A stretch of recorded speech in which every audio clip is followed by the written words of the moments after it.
What is going on, everybody? Thank you so much for joining. Hope you're having a great one today, as always. And if you can't tell from that, we are looking at Infinity Ultron. Sorry to angle it in such a weird way. It's just an easy way to get the box to fit there, because this figure is massive. The actual art box I love, just kind of gives a little Infinity Ultron there, and this picture is just super cool. Love the color, love the design of that. It does slide out from the side, from those wondering. You get the nice little styrofoam insert because it's a beautiful die-cast figure. And the other fun thing with the die-cast figures from Sideshow, or from Hot Toys, I guess I should say, you get a nice fancy brown box. So they actually decorate the brown shippers a little bit, which I appreciate. I'm sure most people don't care about, but there you have it. If you are interested in getting some sort of discount action, you got that nice little save 20 bucks when you join the newsletter, and 10% off your next Hot Toys order if you go through Sideshow. So if you want those, by all means, take them and enjoy them, and if you don't, no worries. So if you can't tell, we're looking at this beautiful fella. I did unbox him already, as obviously, but it took a very long time for me to get the batteries into him. I have giant, clumsy oaf hands, and even with the fancy tools that they included, it took a bit. So we're just going to fly through this as quick as we can, give you some insights on it. There are a lot of cool things with this figure, a lot of bad things with this figure, and we'll just get to Kraken. So this is the lance that you get with him. It is awesome. It does come in two pieces because it is massive. Honestly, they just painted it up really, really well. Genuinely looks metallic, but it is absolutely not, which is probably a good thing. If this were die cast, it would be unbearably heavy and he would have a hard time holding it. As far as the other accessories that you get with him, ta-da! That's it. So you get two replacement hands. They do have movable fingers, which is awesome.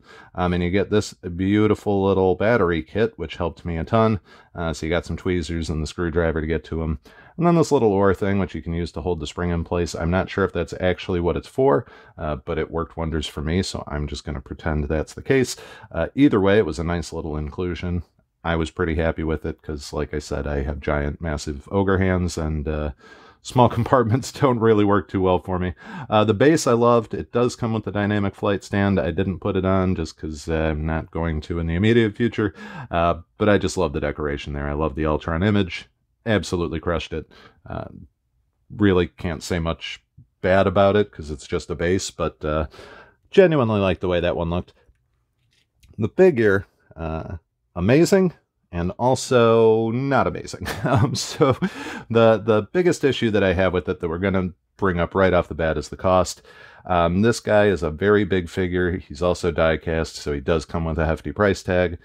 Before tax, I think he was 425 bucks. So comparable to like the Venom, Carnage, Thanos, Deluxe Wonder Woman, pretty much right in that realm. If you are not a huge fan of this guy, I would highly recommend just wait until they do a sale. Sideshow does sales pretty dang frequently, and if you can get this guy for like 20% off, 25% off, anything like that, it's going to save a ton of money. And you're going to do much better than I did. You'll be a happy camper. As an Ultron fanboy, I'm not upset that I spent this much on him, but he's pricey. I'm not going to pretend otherwise. So the head sculpt is really cool. It is battery powered. It's got two different light up functions, which we'll take a look at in a moment. But you do have that amazing little vision sculpt in there. The actual mask is magnetized, so you can just rest it on his face like that in the closed position. Or you can flip it upwards like so. This is pretty much how he has it a lot of the times in the What If episode that he came from. And then eventually just goes into full awesome mode, closes it, and wreaks havoc. So I'm going to leave it on in that mode, just because I think it looks a lot cooler, a lot more intimidating, and honestly just a lot more Ultron. I'm Ultron fan first, Vision fan second, so I don't need the Vision face too often. Now, as far as articulation goes, they really do a good job. You get to move them pretty much all over the place. I don't like these shoulder pads here, but they are, obviously they're there in the in the show, so you can't really not include them. I don't like that you could see that little clear plastic in there. It's kind of a nitpicky thing, but for me, that's something that sort of stood out.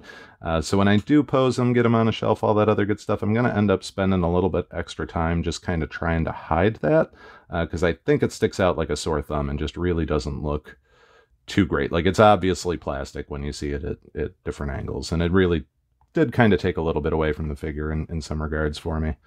He does have tons of movement. You can wiggle him up there in the hips.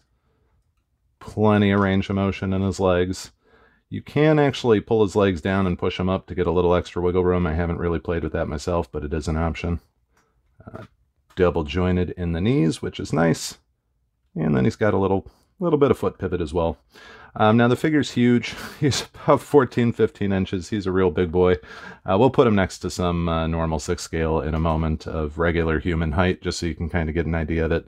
But he is really big, so that's one thing to be mindful of. Also, because he's die cast, very, very hefty. He's got a lot of weight to him. So just kind of be mindful of that. So it is sort of a big deal if you put him on a shelf. Now, one other thing I do want to point out. This hand, according to the instructions, is the one that he's supposed to hold the lance with. I am not going to gamble on trying to separate and open up his fingers to slide that lance into place. Maybe there's a way to do it. I'm sure there probably is. But for me, that's a recipe for a broken thumb. He does also have a wired cape. I might have mentioned that. I honestly don't remember, but if I didn't, there you go. I'm going to end up using one of these guys to hold his lance. So like I said, these do have movable fingers. You can get a pretty solid grip on it. So it does work in that regard. This is probably going to be what I would recommend most people do if they get them. Just because I really think you're going to damage that hand if you try and squeeze the lance in there. I might be wrong. Definitely could be, but it'd be a sad and expensive mistake if you just tried to wiggle it in there and it didn't work too well. So might want to consider that, and if you get that, get one of these guys. Also use the open palm on it as well. As for the lights, they are a pain to get to, at least for his main ones. The ones on his head aren't too terrible. Basically take the mask off, and then you take the back of his skull off. So he's got 2 different light settings, which is cool. You could do all the way forward, which lights up the stone, and then his eyeballs. I'm going to try. Let's see if this works. Yep, there you go. You do get a little backlight from the room I'm in, but you can at least see that those are indeed lit up. And then the cooler function, at least for me, in the middle is off. That's not the cooler one. All the way back is the kind of masked version. And it's going to take me a moment to get this back on. Let's see here. Put that into place.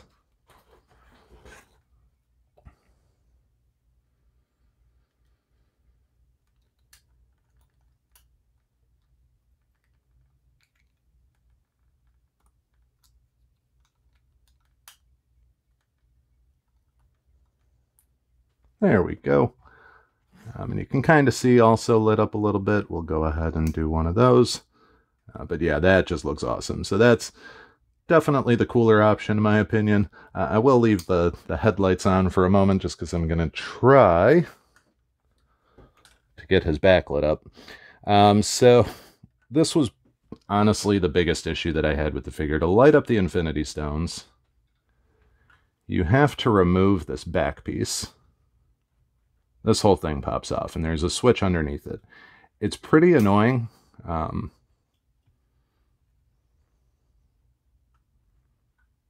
I honestly think they could have done a much better design with it.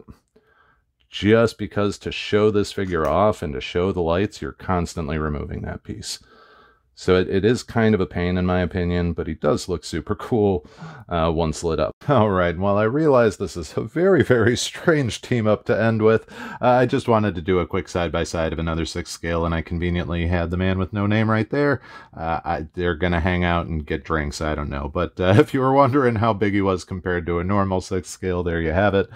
He's a big dude. That'll do it for this one. Thank you all so much as always. We'll see you next time.